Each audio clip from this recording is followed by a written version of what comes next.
Welcome agents, I'm a little late to this one because I've been away, but today I wanted to go over the PTS Phase 2 patch notes and offer a little bit of feedback in the process. Now some of the changes include exotic talent buffs, unstackable brand talents and big weapon balancing changes. If you enjoy this one, please hit the like button below, subscribe for dedicated Division 2 content, and let's start. Alright guys, so we're going to start from the top, now we're here. That is embarrassing, that's so embarrassing. Let's just start from the top. Okay, so we've got the Shepherd and Call for backup. Shepherd rank now rises automatically. Filling the Shepherd meter now triggers an automatic endorsement. The host may still grant additional endorsements. So I think that's a really good balance because it still means that you're going to get the interaction between the players, i.e. if you want to be endorsed by a player, they still can do it. However, you're going to get endorsed regardless automatically, and I think that's a really good change to the system. Due to this additional available endorsement, Shepherd ranks now require 15 endorsements for the first rank and 7 endorsements for each additional rank. Makes absolute sense. Moving on to skills. The Hive. The Stinger Hive now applies the bleed status effect on hits. That's going to be really strong with the ongoing directive change if it remains as is. Can now be picked up and placed down elsewhere. The charges remain when picked up or saved. No longer uses a cooldown, but instead uses a charge up mechanic similar to Chem Launcher. And in Chem Launcher, Repair Cloud no longer repairs a hostile player's armor. That's again a really good change. So far, all looking good. Stash. Increased stash by 150 slots. The player starts with 200 and can upgrade to 300 slots total through perks.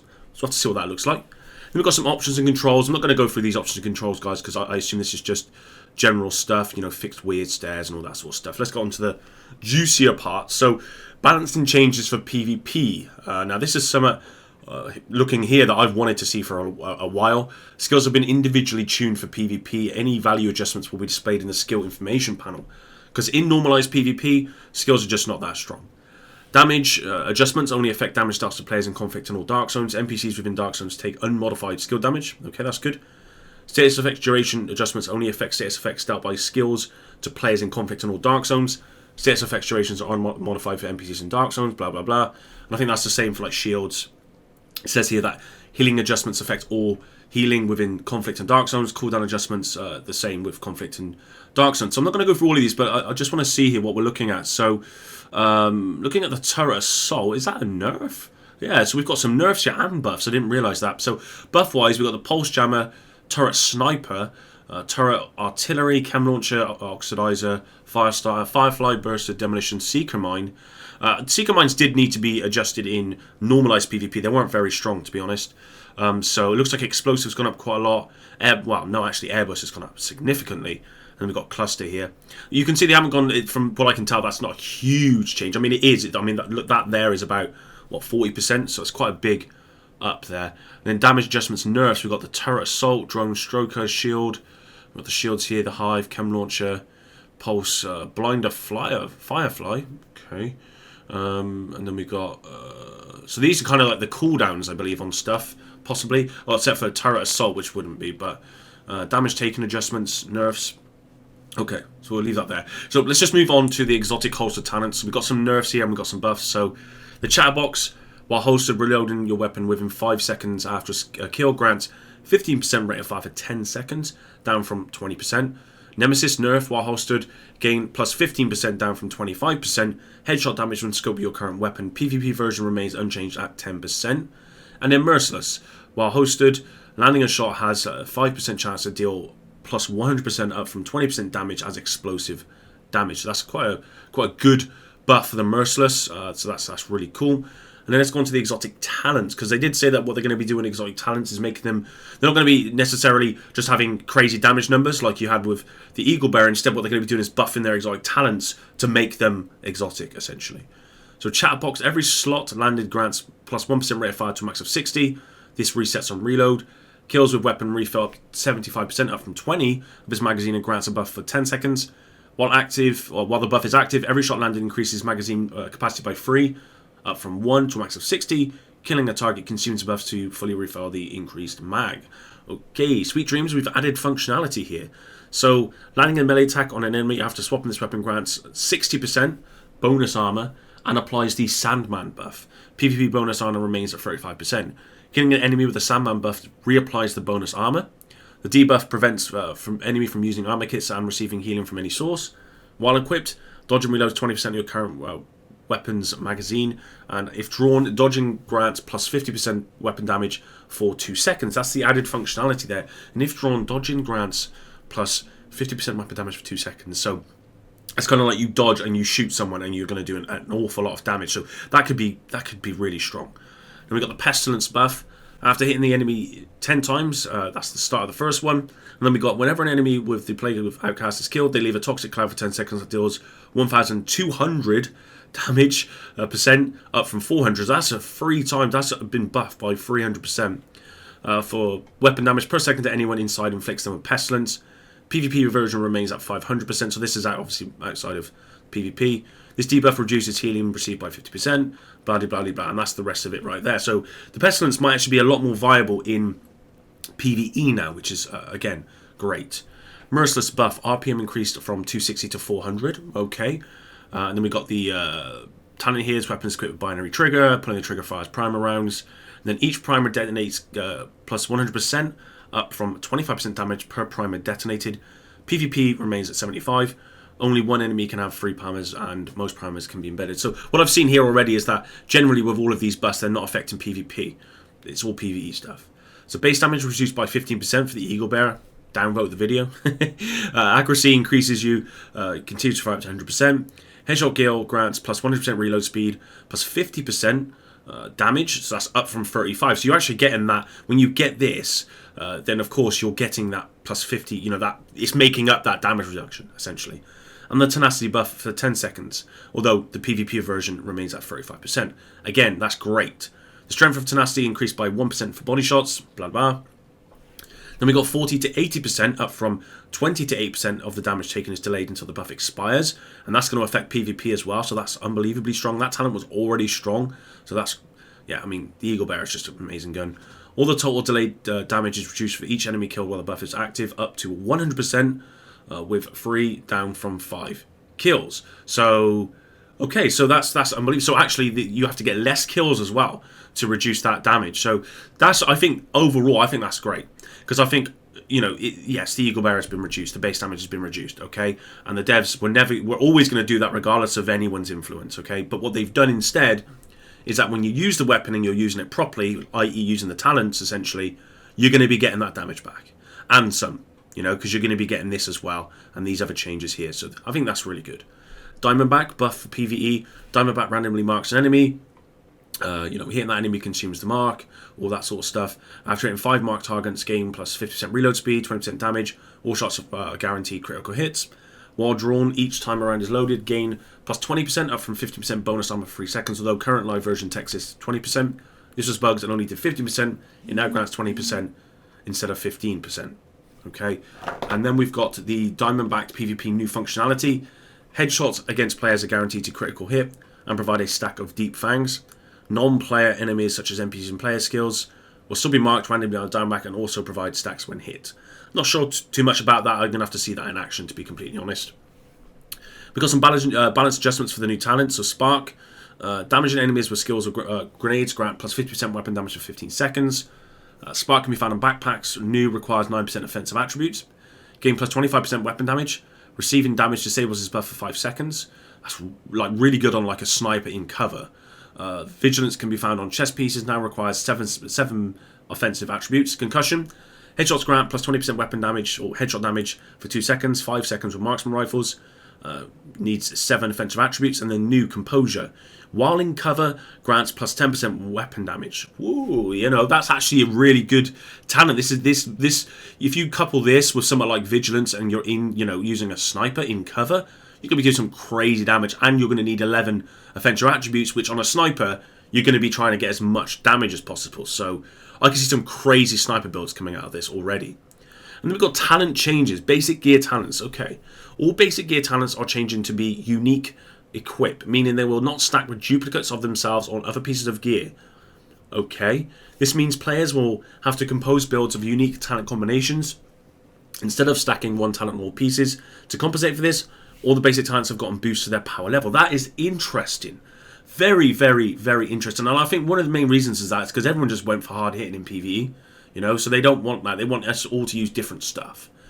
I'm not sure about that. It sounds on paper like a really good change, but I don't know.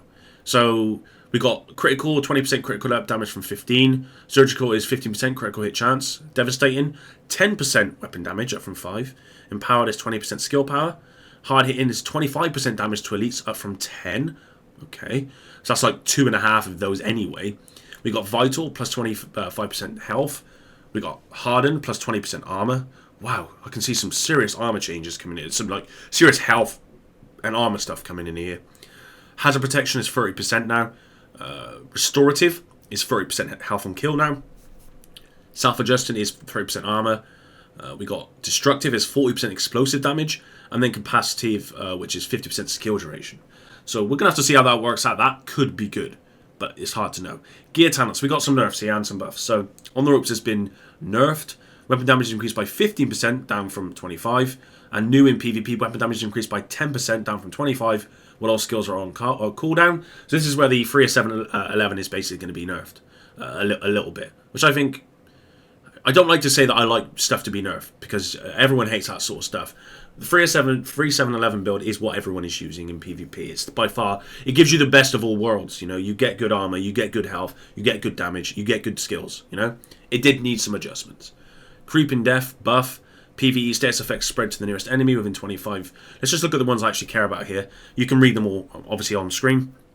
Spotter nerf. PvE 15% down from 20% weapon damage to pulsed enemies. New PvP 10% down from 20% weapon damage to pulsed enemies. I don't know what people think about these nerfs for like Spotter and the 3711 in PvE. If any of you guys have tested this, let me know what you guys think of it. I'm not sure. There's not many things that I could say in PvE that needs changing, because it doesn't affect someone else. You know, it just affects your experience, and generally people like to feel strong. These changes might change that, and you lose that power fantasy. In PvP, yeah, there needs to be balance, a lot more balance anyway.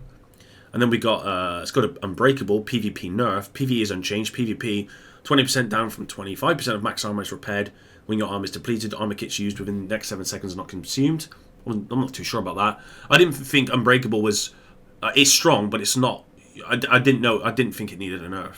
Bloodsucker nerf as well. PvP, depleting enemy's armor stacks of 15%, down from 20% bonus armor for 5 seconds. Max stack is 2, down from 5. So you can only get a max of plus 30%, which, when I think about it, in many ways, it might be good.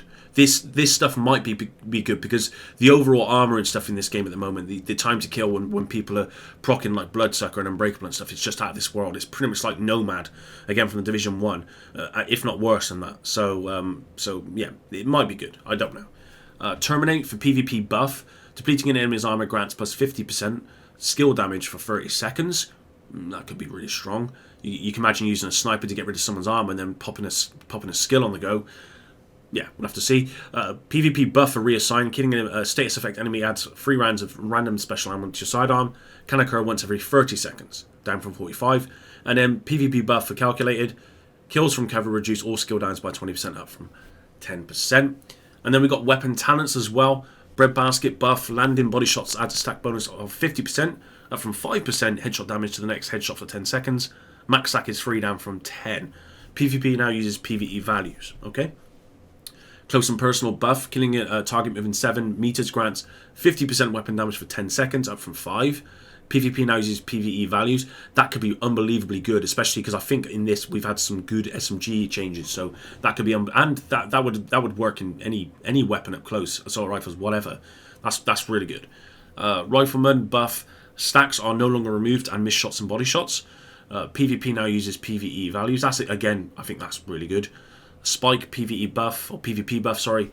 Headshot kills grant plus 70% skill damage for 20 seconds. Perpetuation buff, kills grant plus 50%, up from 5% skill duration. Sniper ammo, mortar ammo, and charges to the next skill used. Max stack is 2, down from 10. So what I can see here is that they're changing a lot of the initial damage values. It's gone up massively, but you're not getting as many stacks.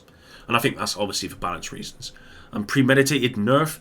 Weapon damage is increased for every shell loaded to a maximum of plus 75%, up from 35%. If all shells are reloaded, the weapon damage is increased by additional 10%, down from 50%. Buff lasts for 10 seconds. Okay. So here we've got some weapon balancing changes. I'm not going to read through this. I'll let you guys read through that. and we're going to look at and see what's going on here. So, assault rifles, ACR buff, 3% damage increase. AUG buff, 3% damage increase. Carbine 7 buff, 8% damage increase. Good. F2000 buff, 5% damage increase. FAL buff, 3% damage increase. G36 buff, 3% damage increase, less damage drop off past optimal range. M4 buff, plus 10% damage increase. Okay. P416 buff, minus 5% damage increase. That's not a buff, that's a nerf. So, okay. So, I think the P416 has been nerfed. Minus 5% damage increase. Damage decrease. See, that's got to be a nerf. TAR 21 buff, 8% damage increase. And then light machine guns, buff, plus 9% damage increase for the HK121. Okay, the CAG, we got a buff, or KAG, 5% damage increase. We got a nerf on the M249 by 4%. The M60, we've got a nerf of 10%. Whew. RPK buff of 5%. That RPK is going to be really strong. SA80 buff, 6% damage increase. I feel like the RPK could be really strong at this point. Marksman rifles, M700 buff, 90% damage increase. M700 buff, that's the carbon version, 90% damage increase. M44 carbine buff, 14% damage increase. Hunting M44 buff, 8% damage increase. Custom M44 buff, 90% damage increase. SRS buff, 11% damage increase. Okay, marksman rifles could be unbelievably strong in PvP at this point. Rifles, ACR SS buff, 90% damage increase. And then we've got the M16, 68% damage increase. Wow. That just shows how off the balance is, if they're getting this right. M1A buff, 39% damage. M1A buff, 30% damage. M1A CQB buff, 30% damage increase. Lightweight M4, 11% damage increase buff. LVOA buff, 12%. The SIG 716 Nerf, 7% damage decrease. 1886 buff, 20% damage increase, less damage drop off past optimal range. MDR buff, 60% damage increase, less damage drop off past optimal range. And the MK17 buff, 17% damage increase. Okay, and then lastly guys, submachine guns buff for the AUG, 15% damage increase. MP5 buff, 13% damage increase. MP7 buff, 7% damage increase. I felt like the MP7 is well underpowered. I don't know if that's enough. MPX buff, 38% damage increase. Damn! That MPX is going to be a flipping shredding machine. P90 buff, 25% damage increase. SMG9 buff, 6% damage increase. T821 Nerf, 8% damage decrease. Again, I'm not so sure about that. I mean, who's using the T821 at the moment over an assault rifle? I don't know. Thompson buff, 12% damage increase. Tommy gun buff, 6% damage increase.